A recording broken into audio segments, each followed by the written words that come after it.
So therefore, the sign value of a priest as being a celibate, completely conformed to God, and embracing the whole church, so to speak, as the bride, really conforms to the sign value of Jesus Christ, who is the priest, and embraced the whole church as his bride.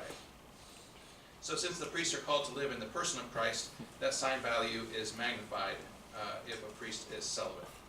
As I mentioned, it's not necessary for priesthood because there are married priests in the church, but as a basic rule, the Latin Church has determined to call priests from that pool of celibates.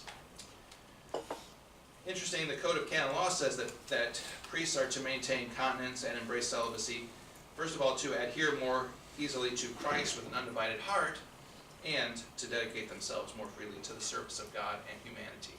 So if you're explaining celibacy to Catholics, to parishioners who don't quite get it, they say, I know it's important for priests to be available, but doesn't it seem like we could figure things out that would work? He goes, well, celibacy is always about first embracing Christ more freely, and then being available for ministry. It's always both components. So I'll conclude celibacy with just a little, this little story. Before I went to the priesthood, I was working at a paintball gun factory, Tittman Pneumatics. My uncle, Denny Tittman, owns it. And I was thinking about going off to seminary, and I finally decided I was going to do it. And I was talking to a guy in the paintball gun shop with me, and not a Catholic. And he goes, you're going to become a Catholic priest? I said, yeah. He said, well, that means you can't ever get married. And I said, yeah, I know that's part of the deal. And he said, well, I just couldn't do that.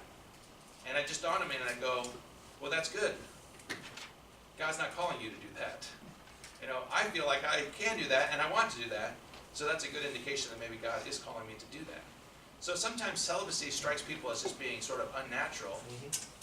But that's fine if it seems unnatural to people who are called to marriage. You know, for me as a person called to celibacy, I don't find it unnatural at all. I find it very life-giving. So I think that's what celibacy is all about. It's all about donation of self to God, which is what's really expected of every human being.